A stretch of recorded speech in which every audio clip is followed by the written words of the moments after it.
La négation. Cette leçon a pour objet de savoir la formation de la négation. La négation de l'habitude et du changement. La négation de quelqu'un et de quelque chose. L'accumulation de négations. Les exceptions. Intégrer ce qu'on a appris sur la négation.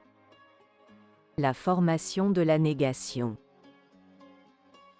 La négation en français se compose de deux éléments, ne et pas, qui entourent le verbe conjugué.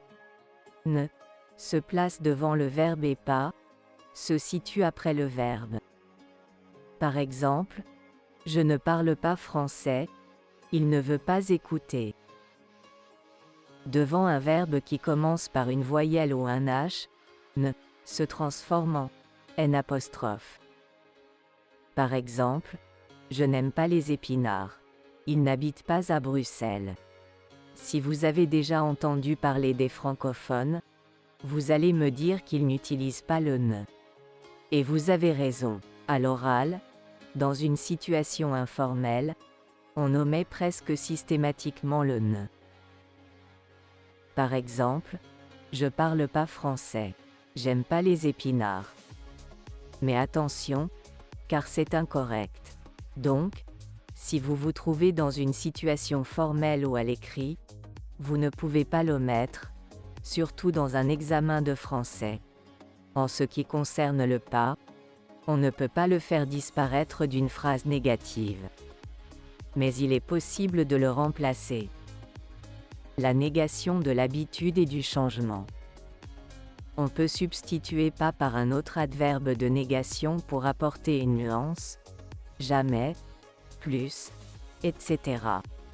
Comme ils expriment déjà l'idée de négation, on ne doit pas ajouter le pas.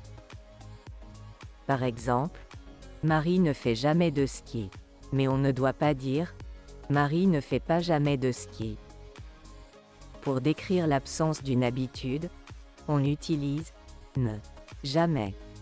Par exemple, je ne prends jamais la voiture pour aller travailler. Mathieu ne mange jamais de viande. Jamais est la négation de toujours, habitude, mais aussi de déjà. Par exemple, à la forme affirmative on dit « Tu pars toujours en vacances à la mer », mais à la forme négative on dit « Tu ne pars jamais en vacances à la mer ». Un autre exemple, à la forme affirmative on dit « Tu es déjà allé à Montréal », mais à la forme négative on dit « Non, je ne suis jamais allé à Montréal ». Un autre exemple, à la forme affirmative on dit « Tu es déjà allé à Montréal », mais à la forme négative on dit « Non, je ne suis pas encore allé à Montréal ». Ne plus indique un changement par rapport à une situation antérieure. C'est une habitude ou un sentiment que l'on avait auparavant et qui a disparu. Par exemple, je ne fume plus depuis 2 ans, cela signifie qu'avant, je fumais mais j'ai arrêté il y a 2 ans. Quand toujours est synonyme de encore, la négation est ne plus. Par exemple, à la forme affirmative, vous êtes toujours intéressé par acheter cet appartement?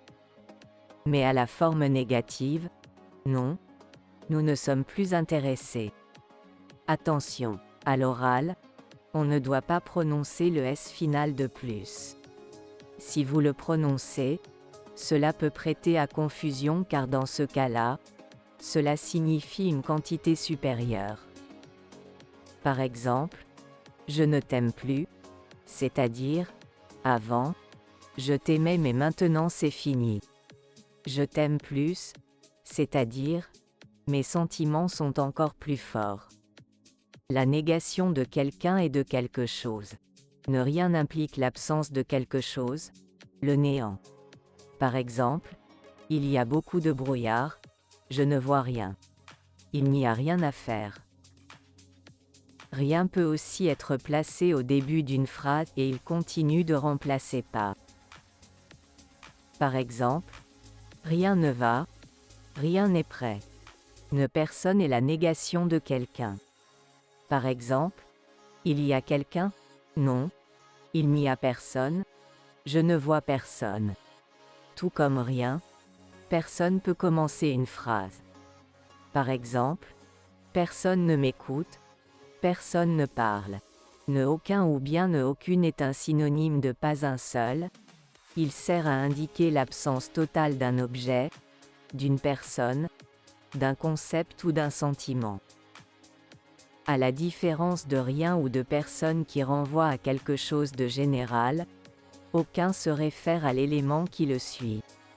De plus, il s'accorde au masculin ou au féminin en fonction du nom. Par exemple, il n'y a aucun problème. Je ne vois aucune solution. Encore une fois, aucun peut se déplacer en début de phrase. Par exemple, aucun de mes amis ne fume. Aucune de mes idées n'a convaincu mon patron. L'accumulation de négations. Certaines formes négatives peuvent se cumuler entre elles pour apporter une nuance ou se renforcer. Par exemple, Olivier ne fait jamais rien. Il est tard, il n'y a plus personne dans ce restaurant. Les exceptions. À l'infinitif, ne et pas se placent tous les deux devant le verbe. C'est le seul temps verbal en français qui permette de faire ça.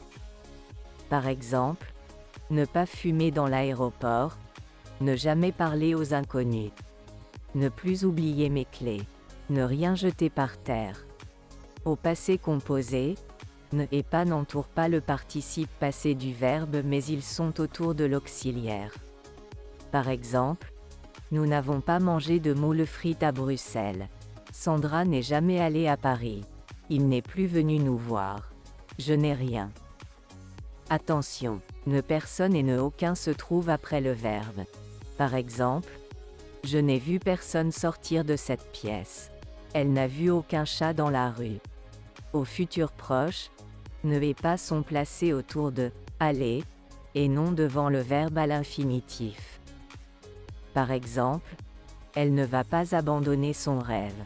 Vous n'allez plus sortir tard du travail. Vous n'allez jamais me croire. Encore une fois, ne personne et ne aucun sont différents car ils suivent le verbe à l'infinitif. Par exemple, Marion ne va voir personne pendant une semaine. Cyril ne va acheter aucun billet. Voilà. Ce cours est terminé mais il vous reste encore à relever votre défi du jour. Je vous demande de compléter les phrases avec la forme négative.